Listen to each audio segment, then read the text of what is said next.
Dereng nggih. Nggih, Kang Dereng pinangkani saged diterusaken teng Goro-goro. Nggih, monggo pun lajengaken sehat Mas Gading, semangat. Nggih, amin, Mbah Siono, matur sembah nuwun. Nok, piye, Pak? Iki gandeng lakone isih dawa. Isih ana perang-perang barang iki. Ya iki sehat ketoke. Iki barang ana jerawat nggon pipi kok marai abuh. Oh, lah asem tenan kok. Ah ngerti kok kuwi gampang le nyotot, bakal dicotot kok abuh lah wedhus ki. Aku ya emosi kat ngomah iki jerawat wis tak kompres nganggo es batu. Obat aku barang tak kepruke kok iki mau. Iya, Pak. Wis rasa kakean ngomong lakone jare isih to. Heeh, Ding. Ya gak diteruske sik lakone. Iya, Pak. Ayo, Pak. Tan samara pamuring sukma. Sukma sinukma winaya ing asepe. Sinemben dalang ing kalbu pambukaning warana. Taran saking layap-layaping ngaluyup pindha pesating sumbana.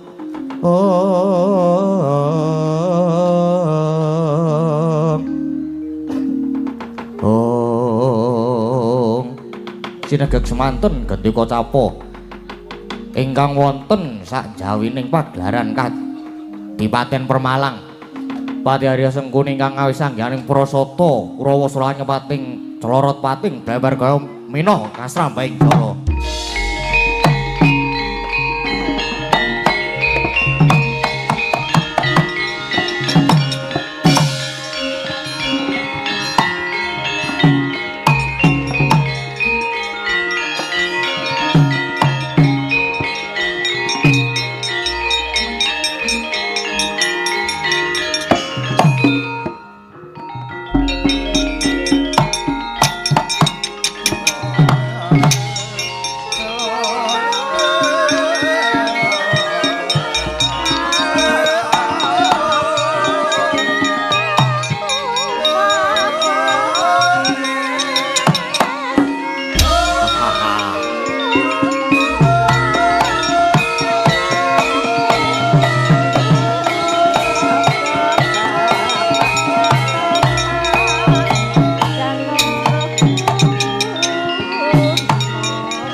Micel sanging jroning praja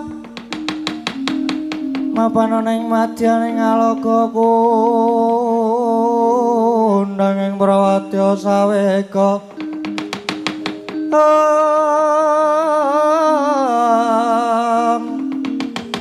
Pasur tambur miang suling pandhen taludak miwa bandira kakandha warna warna pindha caladyana sri kawuryan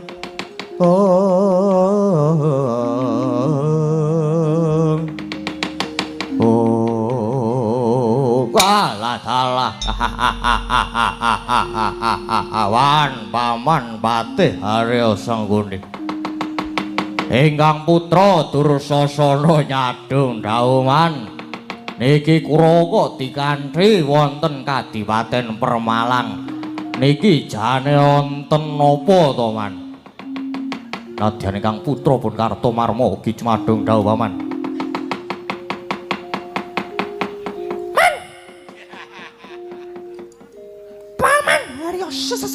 sang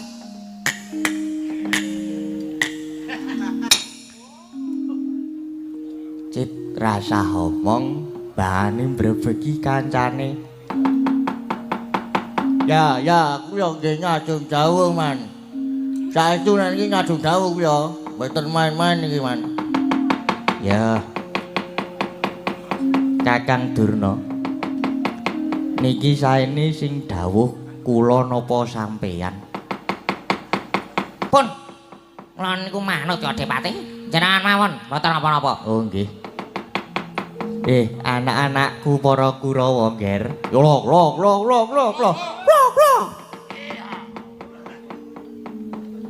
ngene ya mulane Kurawa tak kanthi lumarep ing Kadipaten Permalang iki merga ngene kalenggan iki Gatotkaca bakal dijumenengake ratu ana ing Pringgondani mongko jane sak surute Prabu Harimba sing kudune wenang dadi ratu Pringgondani kuwi Angger Brajadenta sing pinangka pancer lanang mula iki mau aku lan Kakang Durna sak bejagong lawan Angger Brajadenta sing surasane mengaruhi supaya Angger Brajadenta aja nganti nyengkuyung Gatotkaca. Lah iki mau Brajadenta wis kena dipengaruhi Kakang Durna.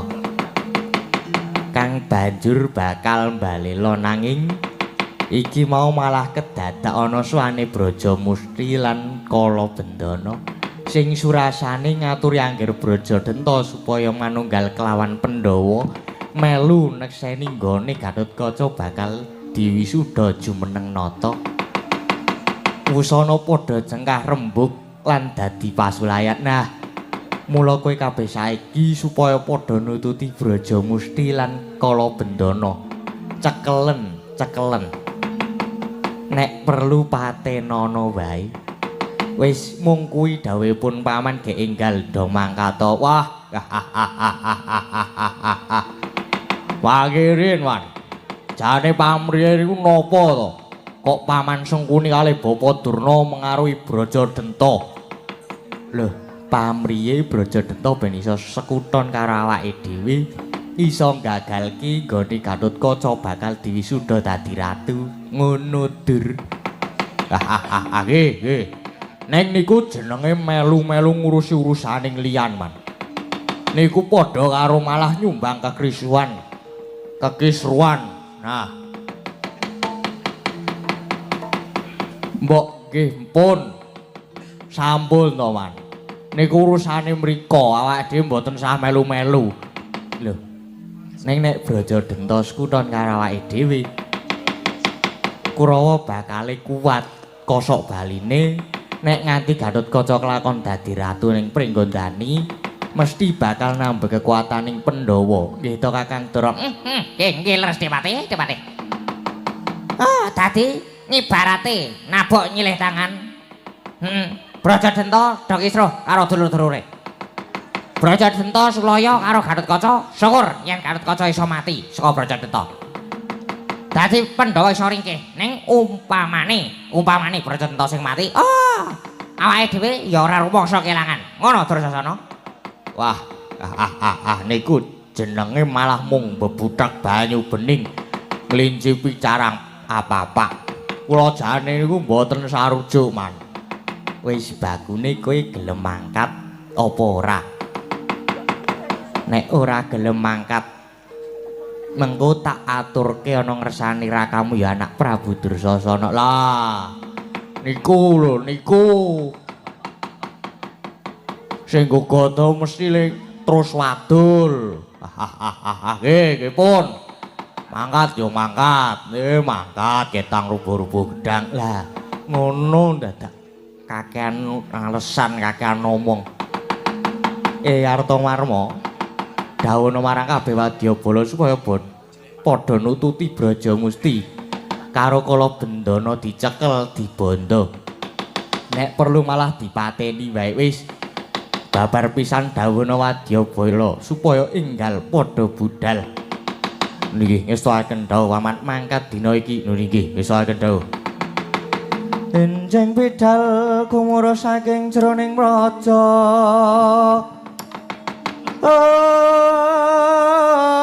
Anggung ingkang palakasa prabusananira lir surya wedalira saka ing janidi rasa madangi jagat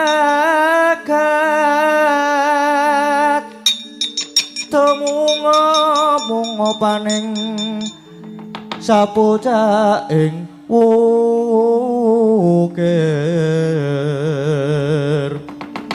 para babang sumerat kering soroting surya meka lan gunung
Sona mukti palapa sesa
Ayo mangkat.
Indriya mangu-mangungkung kanduhan remang lir lena tanpa kanen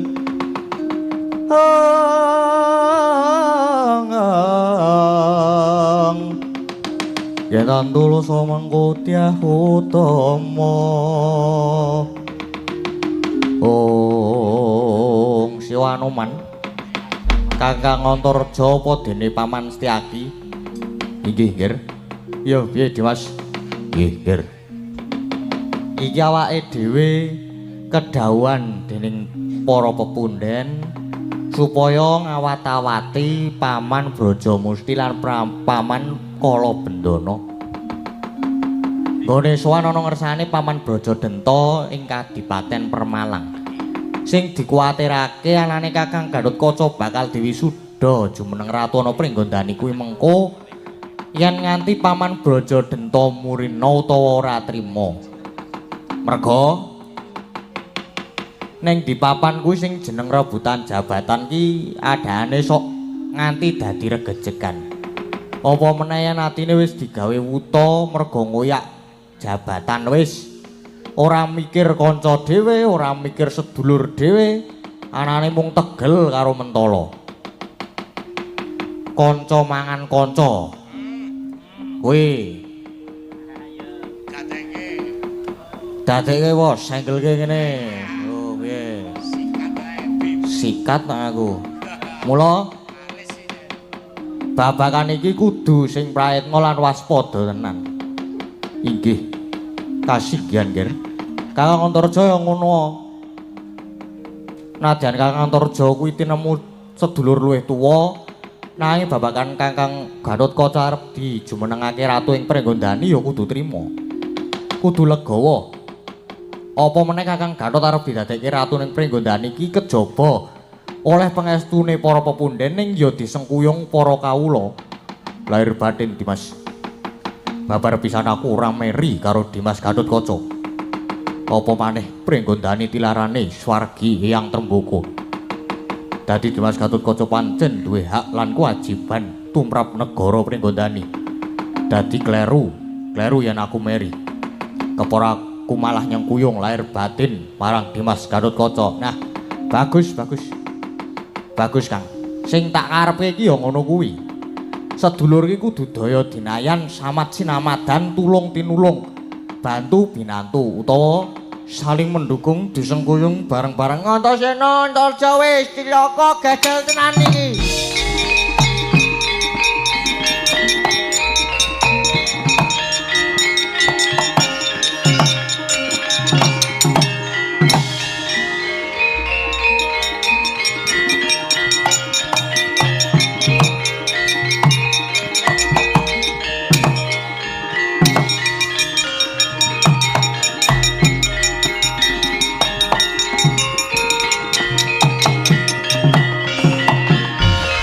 Paman kala bendana kok mlayu-mlayu.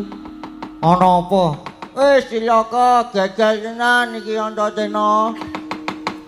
Ngene ya Li, iki mlaku karo Kakang Brajamusti wis dilakon sowan Kakang Brajadenta. Nang jebul ning kono wis ana Durna karo Sengkuni. Durna tekan kira pecahi sirahe. Sabar. Terus nek jane mono Kakang Brajadenta ki ya nyengkuyung karo anakku Gatotkaca. Nek ya merga tekan Durna karo Sengkuni kuwi banjur kena pengaruhe. Terus malah arep balela, arep gagalke Gatotkaca. Nanging iki mau Kakang Brajadenta lan Brajamusti do padu. Malah kae Durna karo Sengkuni nggawa Kurawa ketoke malah arep ngoyak aku karo Kakang Brajamusti. Geger tenan iki, Ger. Lah rak tenan to.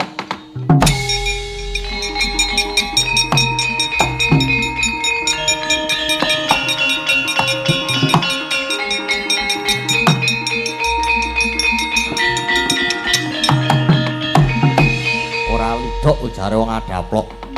Tenan to.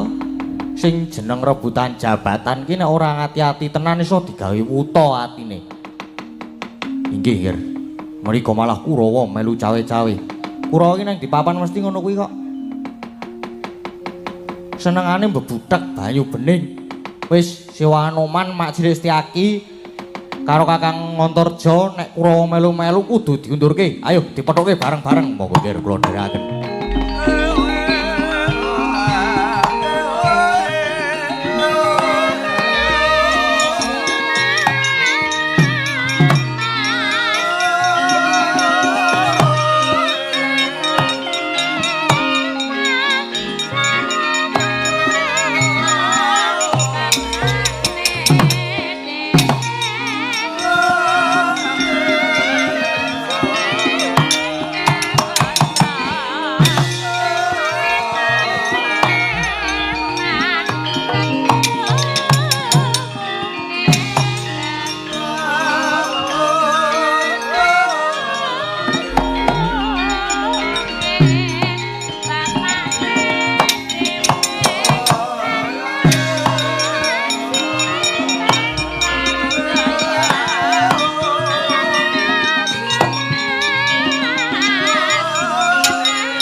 Wah, Yaki.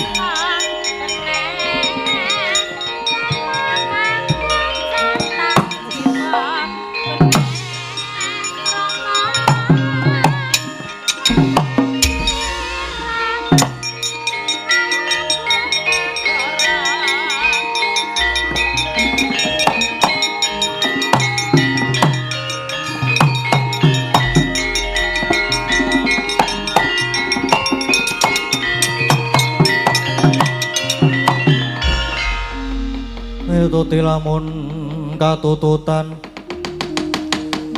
lamun mangsa prawira dikdaya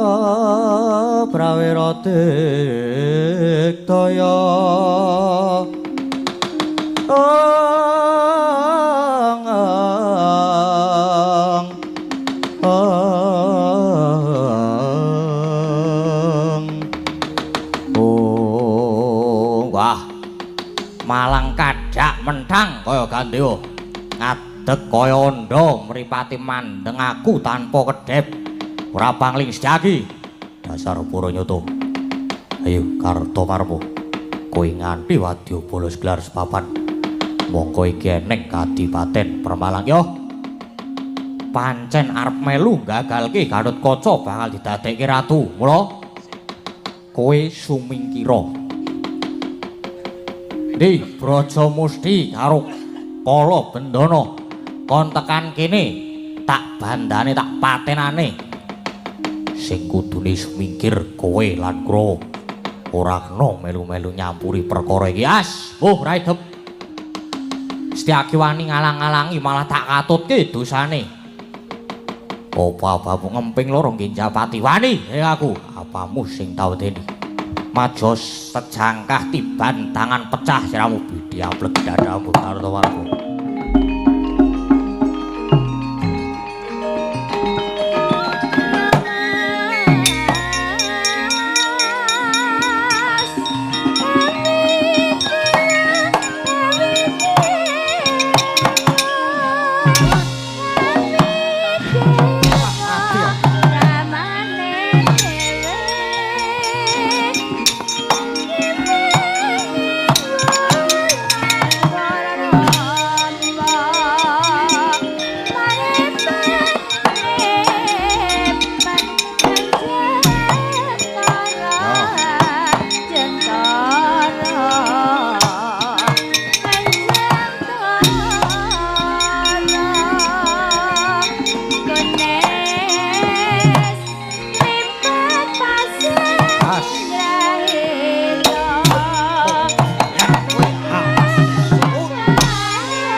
sabun colek colek sabun menyek hae dilarang bagang dilarang bagang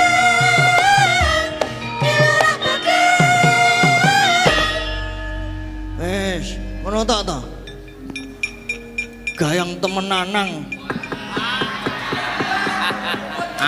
Jan atruk ya pek. oh sekarang yo nek aku metu ora nganggo rap ngene iki ora gelem metu aku breng breng bongkotan dikethok tinggo celengan celengan anyar dicolong maling nginjen manten anyar dientup kala jengking ker syukur wong lanang kok becicilan gawa banyu kok bejajaran rupane ayu titel eceran rupa-rupa ayu njaluk duit 20.000 nek bak aduh lali ta aku wonge apa anane nek bab duit aku ra duwe dhek gelem pikire rangkul aku sak kencenge Dek tak kipatke tiba klumah ketok kathoke. Bareng ketok kathoke kathokku mlotrok ketok batrene. Wis ngono kowe pokoke wis rasa-rasa diteruske, Gong. Ya wis, aku wis puas kok ayan aku. Menyingkat waktu aku. Aku kan to the point wonge. Ya, iki saiki iki acarane apa? Genah wayangan lho. Nah, gue tekon acara ini kena wayangan. Ora maksudnya rinci. Aku rasa menjelaskan secara rinci. Aku wis omong, nah aku wong to the point. Iki pokoknya awake dhewe iki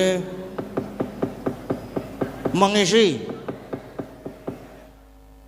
acara HWD. HWD iki apa? Hari Wayang Dunia. Lho, kepiye to? Wah yos, bunga ya Gong ya bunga. Ngatile kono Pak Bis mau turu nggone nggo-nggokan glundung ya ngasem tenan kok. Mbak wis penting wis apa jenenge? Info sudah diterima ki arep nembang-nembang apa ora usah. Buang-buang waktu Gong aku ora seneng aku ki.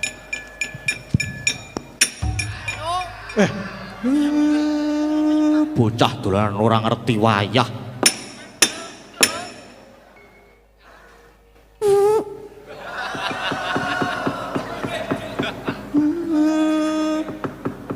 Ora ngerti wayah. Wis dolanan iki. Apa? Kok aku metu ora nganggo rap. Pengen ta kowe, Pak? Iya.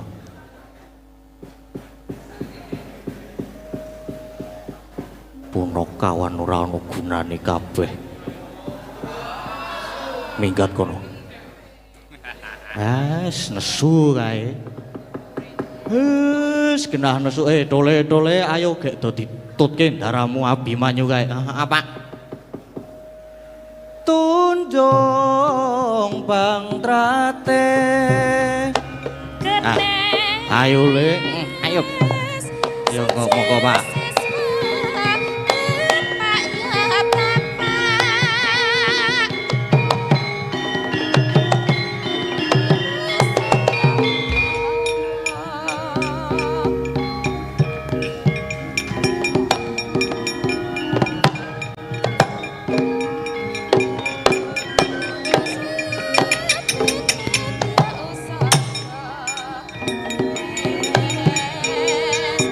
Kok. Oh, ayo.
Wah.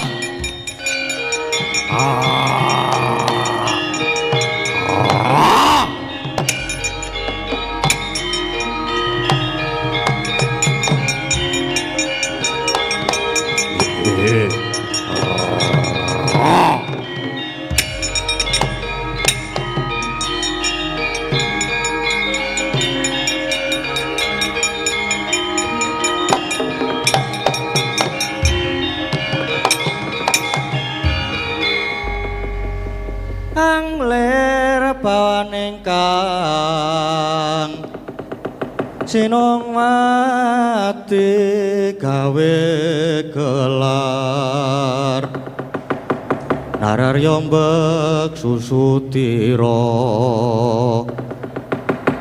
pamok sang mangrempak Suranggangkara kita umangsa Om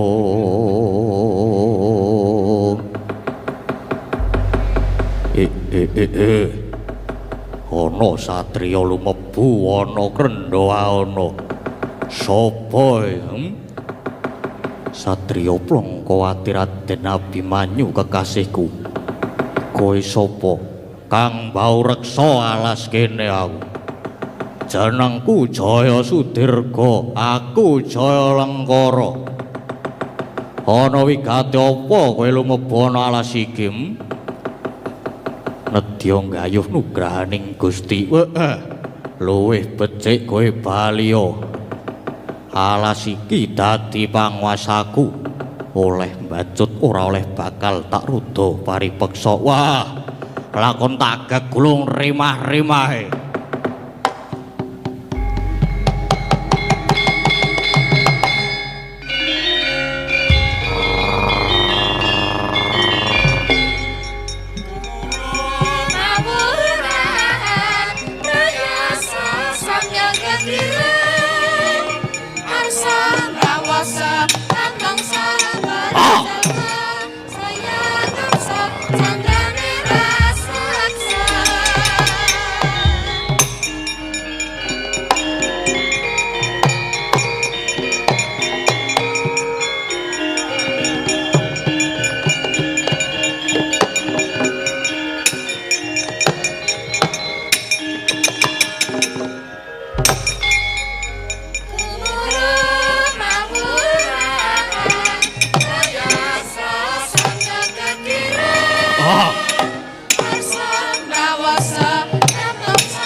Wah.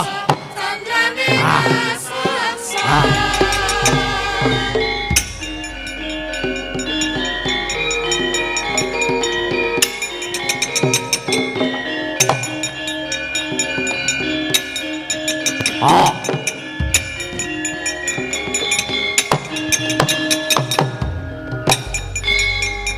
Gumurung ngawurahan Rayasa samya kekira Asam rawasa Rawasa teracalpa Wah. Sayangan sa Candrane raseksa. Wah. Oh.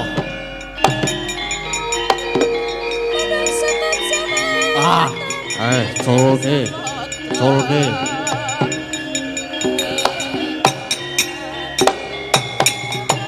Oh.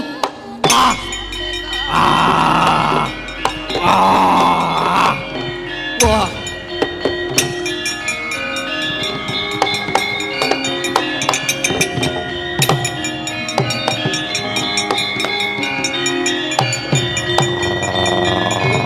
Wah. Wah.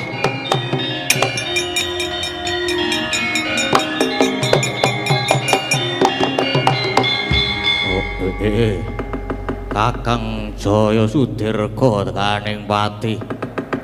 Wah, nanging ora dadi apa. Merga aku lan Kakang Jaya Sudirga bebasan raga loro nyawa siji. Wah, ya Kang tak lompati uripa meneh, Kang.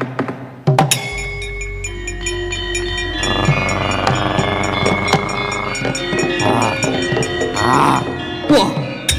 Wah.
Wah.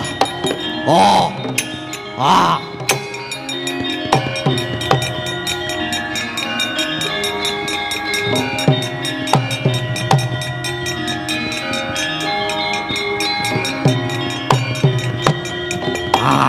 Wah, muduna, mudun. Wah. Ah. Wah. Ya, colke. Colke. Ah. Wah. Ah. Para.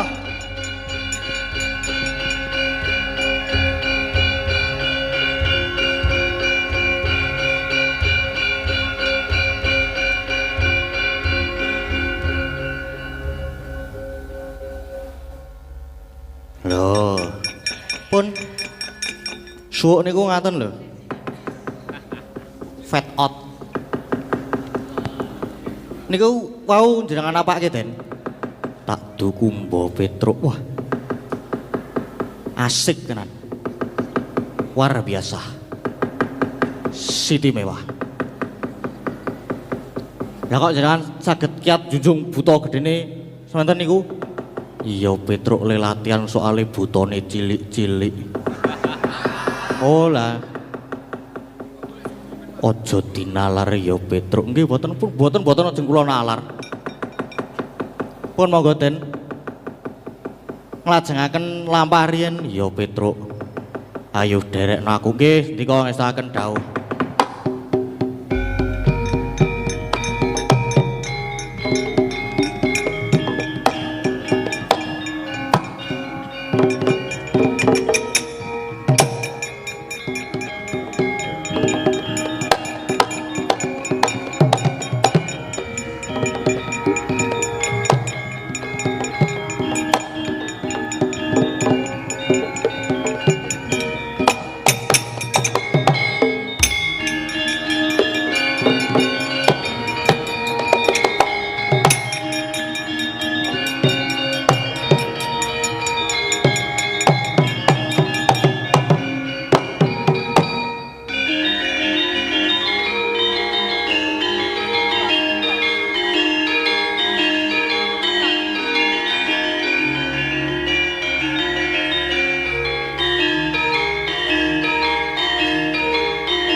Wes mana? Kula wonten dawuh Eyang. Kae, kula sing sisih Pratina kae ana wit gurda gedhe kang dumunung ana sak cedhahing Gundaka. Prayogane kanggo mapan Subrata minta anugrahaning Hyang Agung. Wis enggal tindakno aja nganti rondening gawe. Eyang. Tapa brata menika kangge menapa to Eyang? Kanggo nyambungke rasa lawan Gusti Kang Maha Kuwasa. Dimen sira bisa anggayuh kamulyan lair lan batin. Kula menika sampun mulya Eyang. Kula menika anak ratu, anake wong sugih. Mboten sapriyatin nggo mantuk mawon kula pun luwe Eyang. Oh, lah kondong blekudung Nger Lesmana. Kowe iki calon ratu ya, Nger. Ratu kuwi kudu mumpuni ing saliring reh. Ora mung hidup madang wae. Kudu gelem prihatin lan prihatin. Mara gage wiwitana anggonmu semedi ya, Nger. Lah nek kula menika hidup ngombe kok, Mbah. Mboten madang ora masalah, penting iso tuku ombe.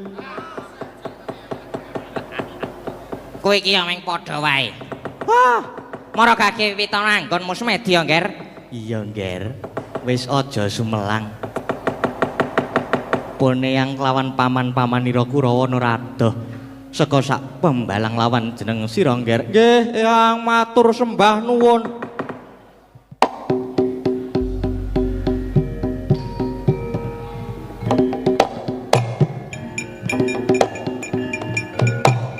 Wis gek mapano.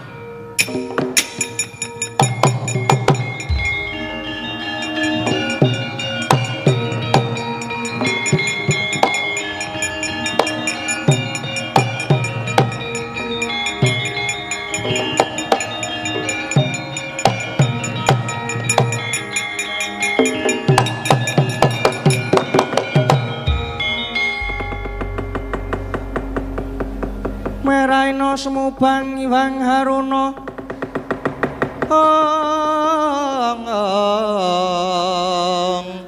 Kadinetrane nganggo rapuh,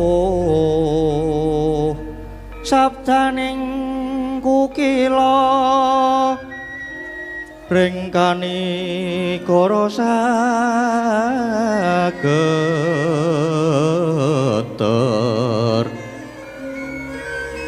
Kene tuaning kong lerwu sing bini panca ong.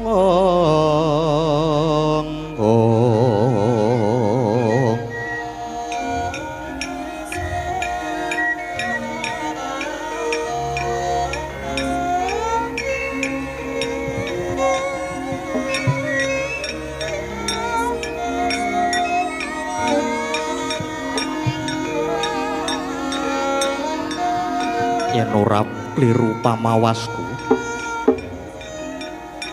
iki putra Ngastina Raden Lesmana ing atase Sumedi kok ora bisa wening rasane. Ya coba tak dedere bocah iki.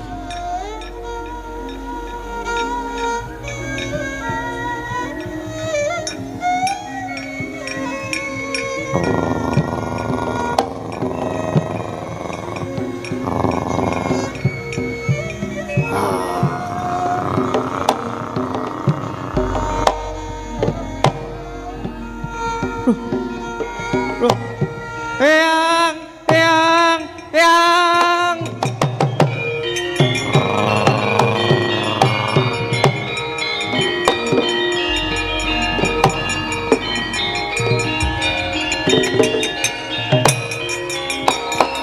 Ya ampun, Eyang. Ya ampun.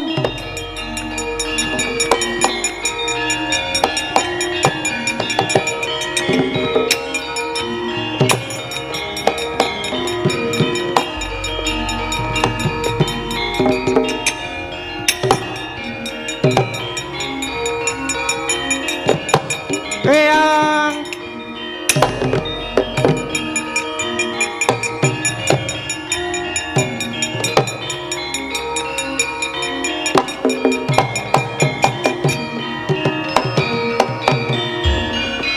ana apa, Ger? Oh, lah kok mlayu-mlayu kaya mengkono. Kaya lagi doyak karo kewan-kewan ganas. Nggih leres Eyang. Leser anu leres sanget. Lah banjur kepiye? Doyak apa? Kula dioyak kali macan yang wah lah ya kujur jeneng sira gagal tanantuk karya pancen godane kaya ngono kuwi kok Nger sira ora kuat godha ana macan wae wedi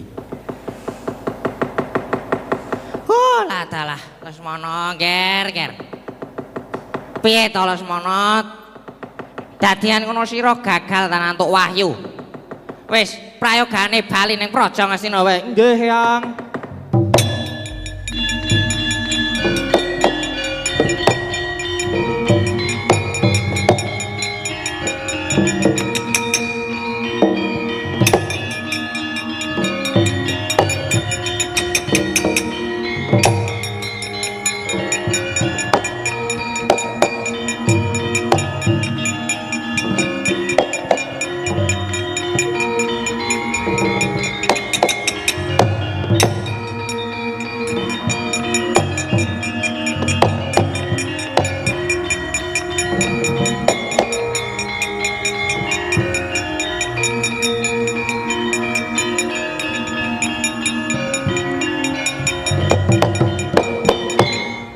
Raden Samba putra Ratu Ndwarawati yen Prabu Kresna kae ratu pengpengan apa anake lanang uga mulat kaya wong atuwane yo tak cobane Raden Samba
apa to? Ora lidok ujare wong adaplok. Bola bali iki yen tekan mesti bisa ketekan Kang Ginayo. Tuladane iki kaya aku Raden Samba. Wah, lah dalah. Dasar anak ratu kondang yen satriya limpat ing sembarang reh. Mula cethayan aku iki satriya pinunjul titah kang pinilih. Awit dina iki jagat bakal kebrebekan marang kondanging Samba. Kang wis sembada boyong marang Wahyu Cakraning Rat.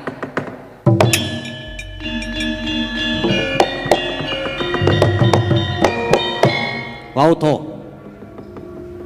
Bathara Wulandharma pengawaking Wahyu Cakraning Rat ingkang manunggaling Raden Samba. Duwi mulat sang bagus datan kiat meperha nafsu. Mila wahyu oncat saking hanggane Raden Samba. Mangkono temah nglumpruk Raden Samba kaya linolosan otot bebayune. Loh. Wah.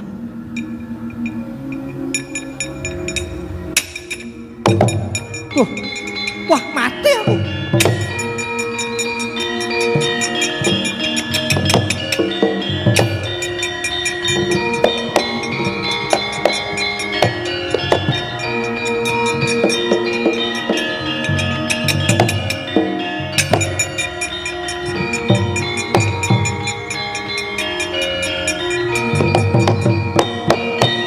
Yen ora pangling putra panengah Pandhawa Raden Abimanyu.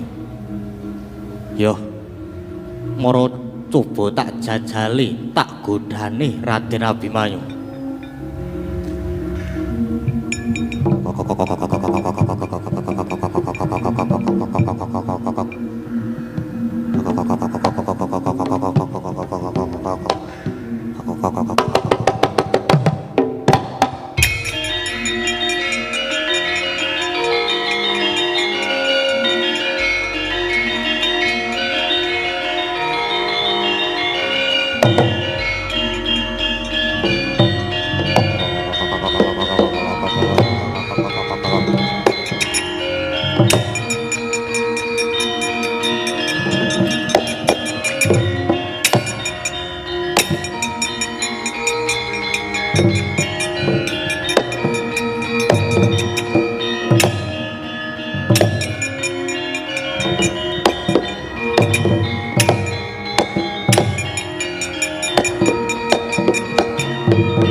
Satrio, yo gini kowe ora gelem raoso karo aku, mengkoton dhisik kisana. Ngalahke wong liya kuwi luwih gampang tinimbang ngalahke nepsune dhewe. Sediane mung bakal nggayuh wahyu kamulan ora nedya gawe pepati. Apa yen wis oleh wahyu kowe bakal golek kondang. Wah, lah dalah cetha kowe kepengin sugih lan kepengin mulya. Kanthi sugih bondo kowe bisa tumindak sak karepmu dhewe. Benerke kang luputke kang bener. Nginger marang jejeke ngadil, luput pandakwamu. Ciptaning Abimanyu mung mligi mulyake marang kawula. Abimanyu ora bakal nutup mripat buntu talingan weruh kawula kajiret dening kasangsaran. Luwih becik Abimanyu lebur tumpur lamun tan bisa ngangkat kamulyaning bebrayan agung. Wah, iki sing tak goleki.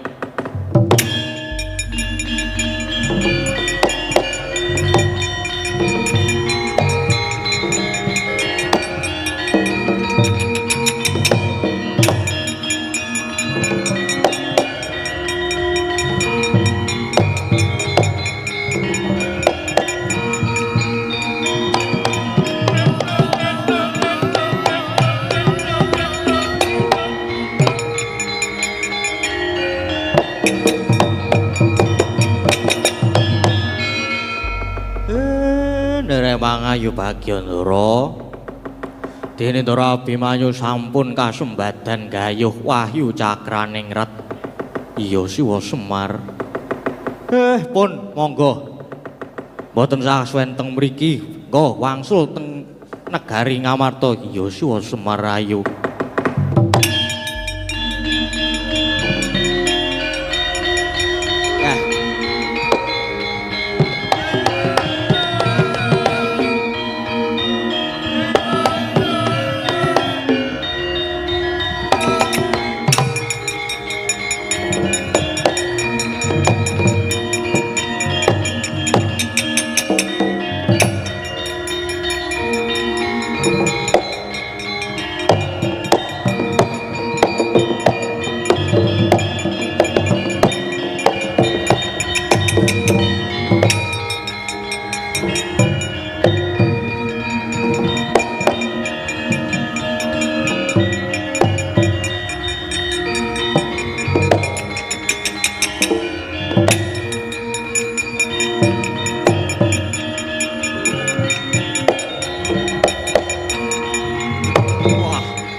ning carita jeneng selawat ragali sasonderan apuranten wonten lebat kawula.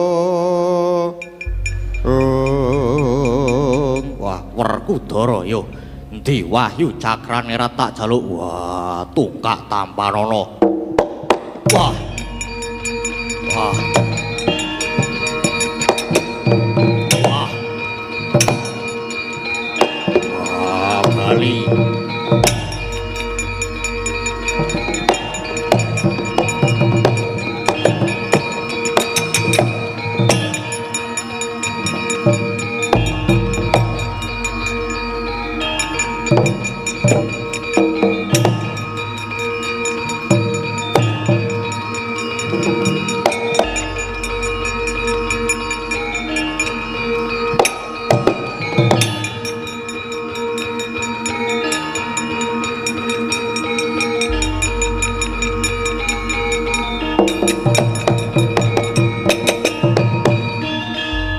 Jigul Petruk. Ayo kepiye? Jaluk Wahyu Cakra ning lat njaluk dikwampleng.